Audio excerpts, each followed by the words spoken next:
So a few days ago arrived this Canon Scoopic 16M camera, which was advertised on eBay as being new. It obviously wasn't, but with it being advertised as new, you'd expect it to work. So what I think the case actually was that the seller hadn't even tested it, and it's probably never been used since the 80s. Externally, it's pretty much in immaculate condition. The condition was actually really good. And when I connected power, the exposure meter just made a screaming noise because the motor in it was needing lubricated. But sadly, I caused damage to the motor inside it when I tried to fix that. I have pretty much fixed the camera now. I had a lot of problems, which I'll try and explain to you just now. So the first thing I did was to disassemble the camera was I took out all these screws here, but the first thing to do is you need to get a tool in there and remove the covers on those switches there. Usually a pair of tweezers, if you sharpen the points on them, would work, and I've already had this apart, and I'm just able to rotate it off like that. For both of them. So they come off like that, and then all you need to do is take out all the screws there.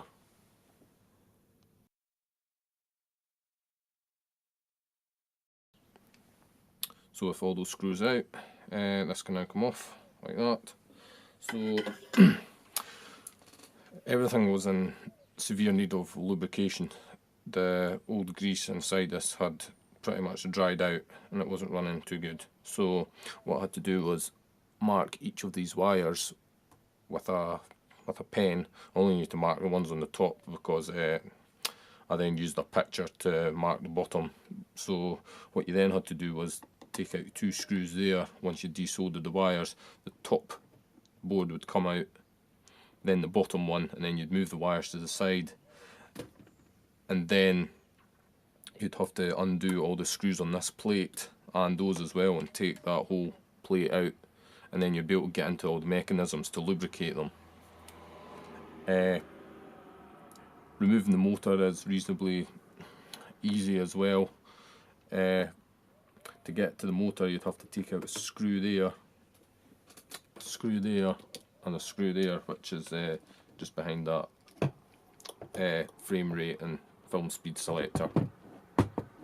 If you want to calibrate the frame rates, these potentiometers here calibrate each frame rate. So you can put a screwdriver in there, and then maybe using some sort of timing strobe or whatever, you can calibrate the frame rates that way. The battery also that came with the camera, needless to say, it was totally wrecked. These are the crusty old nickel cadmium cells. But the good thing with this battery is it's got screws in it, so you're just able to open it right up like this. And I'd probably be able to, I don't know, put a socket on the outside of it so I can connect up a balancing connector, and then just put maybe a LiPo battery inside there, 3-cell, and that would probably do it. But in the meantime, what I've done is I've just soldered a connector with a fuse on there, and that fuse was originally inside the battery. And accessing the exposure motor was a bit more difficult, because once you'd taken that out, you had to take out another force. You had to take out, unscrew the standoffs, and then get to another plate underneath, and then the exposure motor just came right out. And the motor for adjusting the exposure is here. It will not work without this motor, because it's sort of like a feedback loop. That's the exposure sensor there, and it's also got an aperture inside it, so it was basically working on a feedback loop. When this moves, it's adjusting a needle in the viewfinder, and it's mechanically linked to this. So basically this just hunts for an equilibrium point. Like, say that you can get the exposure correctly, this will just stop moving. But if it's too dark, the motor keeps running, and it's sort of got a torque limiter, so it will just sort of spin off on just one side, like that. But what I've done is, sadly, when I was trying to remove this part here, this would have been in here, and it would have drove the lens to move it. I'd stripped a gear, and the gear was originally on the end of that shaft there. So there's the motor, and the gearbox went on the end of it like that, and this slotted inside there like that. But I used to have a gear on it. It had 15 teeth, and that's a 2mm shaft, so it's the gear that I'm looking for is very, very hard to find. I don't know if I'll ever be able to find one. And then it would have just went in there like that. So I will have no automatic exposure. I'll have to use a light meter, unfortunately, and that's kind of the reason why I bought this camera, was for the automatic exposure, which I now don't have. So the problem I was having with the camera as well is everything was seized inside, sort of to do with the shutter. It was all stuck in, so this button was just dead. It wasn't doing anything because the lubricant had seized up a mechanism, which I'll show you soon. So I've lubricated all that, and it had me confused because the inching knob inside the camera, it was allowing me to turn the camera one way but not the other.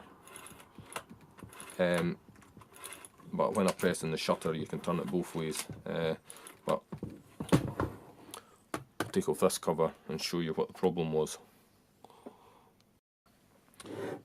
So the problem with the camera not running was caused by mechanisms underneath here. So you have to take out a few screws, including those two there, and then you remove that metal part, and then you're able to get this whole cover off.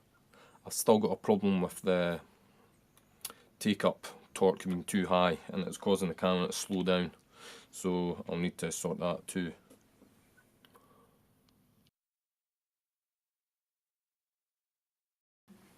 So the problem was this mechanism in here. Even with the shutter button not even pressed in, this whole mechanism was like still stuck along to the right like this, because the lubricant had all seized up, and it was like the button was easy to press and just not doing anything. But after I fixed it, that now performs like so. So basically what would happen is you press the button down halfway, one micro switch engages for the exposure meter, and then all the way to get the film going. But I'm going to have to take all this out and adjust the torque on this because it's too high. When I'm running film through it, it just causes the camera to slow down eventually, and it puts a lot of strain on it. So I'm going to try and do that just now, figuring out what screws to take out.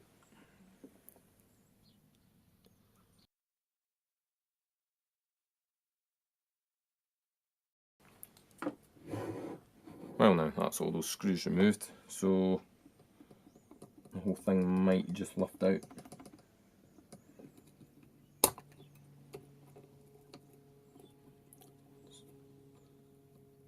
Still feels like it's been held in by something. I'm not sure what that could be, but I'm being very careful.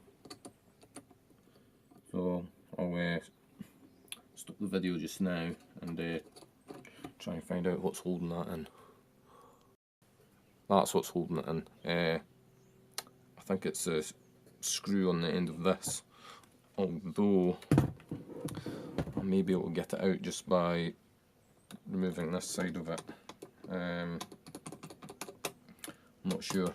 I'll take out the one on the other side. I think that's the proper way to do it.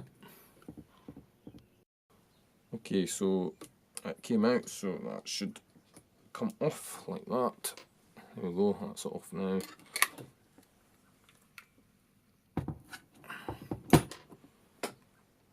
Then the whole thing should hopefully lift out. So the winding torque, as far as I know, would be adjusted by turning that brass bit there, so hopefully I'll be able to reduce it a bit and lubricate this mechanism. There's a few wee things in there I could do with lubricating too. So I've got this all opened up now, and I'm adjusting the torque for the take-up spool, and to do that I just had to disassemble this side, hold on to that with a pair of pliers and use another pair of pliers just to loosen that nut off there, and also lubricated the gear too, and it's made a little bit of a difference, but it's still quite tight, so hopefully it'll be enough. But I'm just going to have to reassemble it and see if it worked. So what I'll do now is just put a few of the screws back in, reinstall part of the film guide, and then I'm going to run some pretend film through it and see if it slows down. So I've got some film leader here, and I'll need a battery as well. I've set the camera to 24 frames per second, so that should be okay. And now when I run it, it should, oh, that's 16 actually. We'll put it up to 24.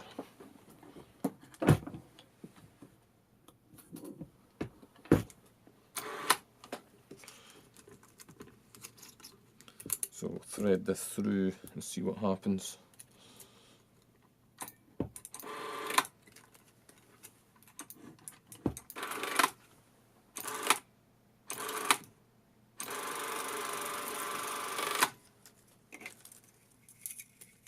Alright, and then we just need to put that on a take-up reel.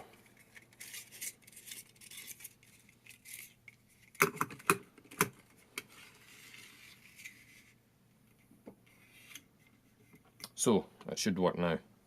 Should anyway. Just keep the loop formers out of the way.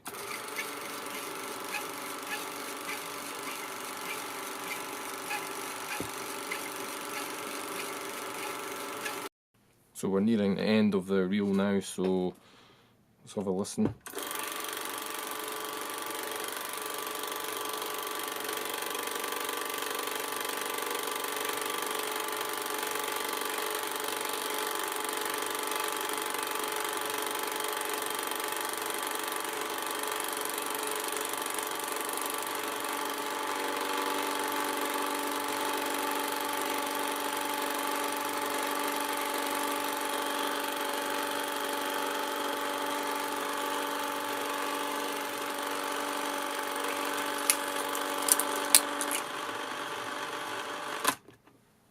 So that's a great improvement. It does still seem to be bogging down just very slightly, but the improvement is massive. I can't reduce the torque on that anymore, so I think it might be fine. It's probably losing maybe 1 or 2 frames per second, but I'm going to try and do an adjustment anyway, because I want it to run at 25 frames per second, because I want to upload to YouTube and things like that. And with 24 frames per second, in some cases you get the motion not being properly smooth due to refresh rate differences. So here's one way to check if your camera is running at the correct frame rate. Just get your camera set up and get the shutter speed on video mode as fast as possible. Now if your camera is automatic, just get as much light as you can, and you should notice if it's at the right frame rate. If it was exactly at the right frame rate when it was spinning, that would appear to not be moving at all when the camera is set at 24 frames per second. So when we load the camera down,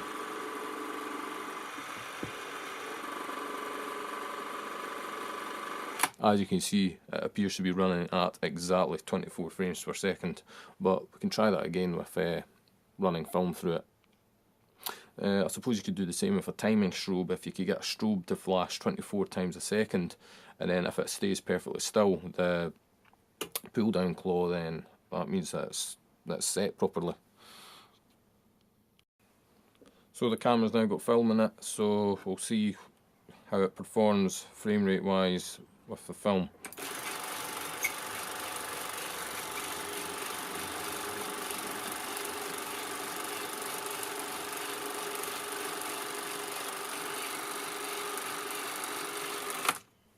So that seems reasonably good. I'll run it through to about the middle and end and then show you what the sync is like then.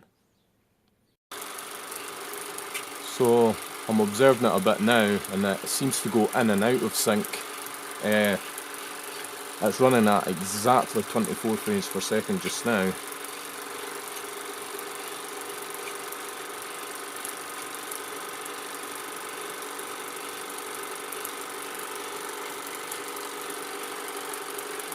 Now it's beginning to slow down just a little bit.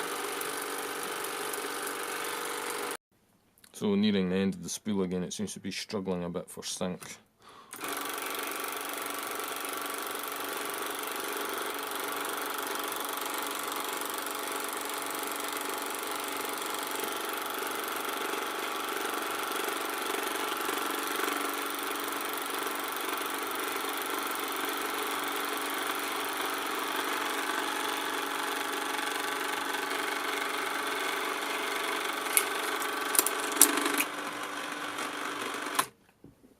It sounds to me like there's something still needing lubricated somewhere, but it seems to be maintaining the frame rate not too bad. It could be drifting out by about 0.8 frames per second, I reckon.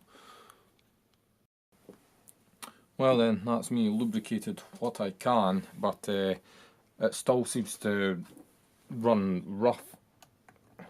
It starts sounding rough after like a minute of running, especially when this take-up reel is under load.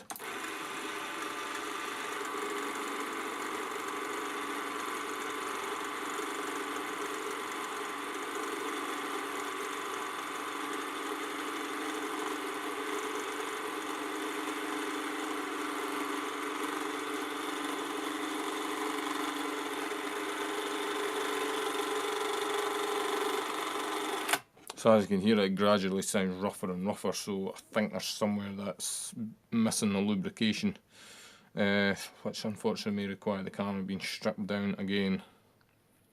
The other thing I wanted to do is try and clean in about the back of the lens, because I've had a look through it and there's a few specks of dirt in there, and I think you may be able to get into the back of the lens just by removing this plate here. So that just lifted off like that, and as you can see, the foam has disintegrated and it's gone everywhere, so that's probably why there's dirt, because it's just gotten in about there. So there's how the exposure meter system works. It's just a needle in the viewfinder, and that's all it is, and it just moves against there. But because I've not got the motor to move it, it's a totally manual camera now. So I'm going to have to try and clean that out as best I can and find out why it's sounding rough under load. So now I'm at the stage of taking the lens off. So what I had to do was take some screws out around this outer ring here, and then take off a couple of levers. But there's actually a repair manual that you can find online for this for free. So there seems to be lots of little spacers in there. I think if we just ever so carefully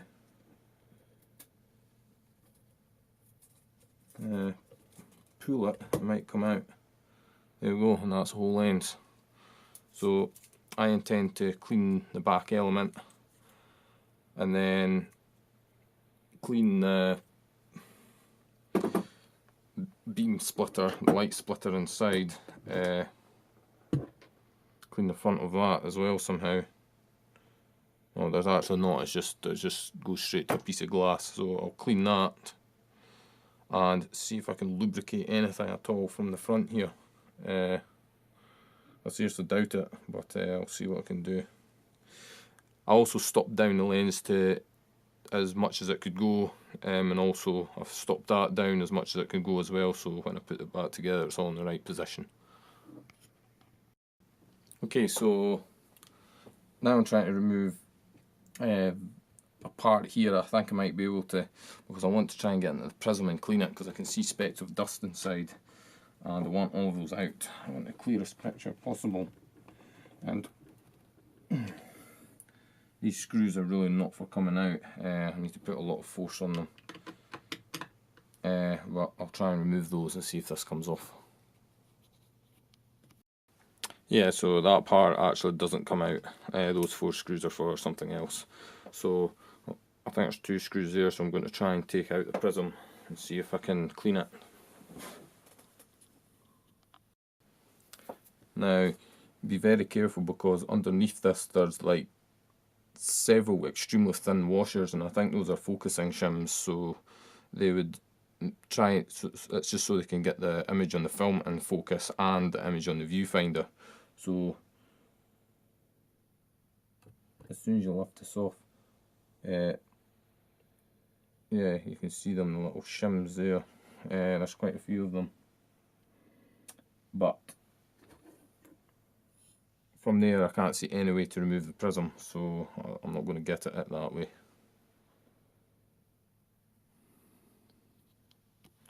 Well, I've come up with a rather creative way to clean the back of the prism. For this I'm using a foam, just basically a cleaning swab with a foam tip. Do not use a normal cotton bud, as that may produce dust. And I simply just put it in through the gate and then just rubbed it very gently on the back of the prism, and then I'll just got my compressed air blower and just blasted away any dust. And that seems to have greatly improved it. I'm not using any cleaning stuff at all, I'm just gently removing any dust. So then that's it all done, cleaned to the best of my ability anyway, and it's just still got the leader film in it just now, so I'm just going to run it for a bit and see if it's going to work normally. And I'm going to neaten this solution up at some point, but this is how I'm powering it just now, just with a 3-cell LiPo battery soldered into place there. So I'm going to give it a test now, and I was thinking that for exposure metering I could maybe have just 2 LEDs on the outside. I can connect 2 LEDs to the motor output, which would have originally been for the exposure control motor, and then maybe, because the motor spins one way obviously to stop the lens down and the other way to open it up, so I'd imagine that if I've just put 2 LEDs on it and one LED swapped, when the scene is too bright then one LED will light, and when it's dark the other will, and when I get the right exposure both of them will go out, because that's what would happen when the exposure was right. The lens stops moving until you point the camera at something brighter or darker, so that could be a solution maybe. I might implement that later on.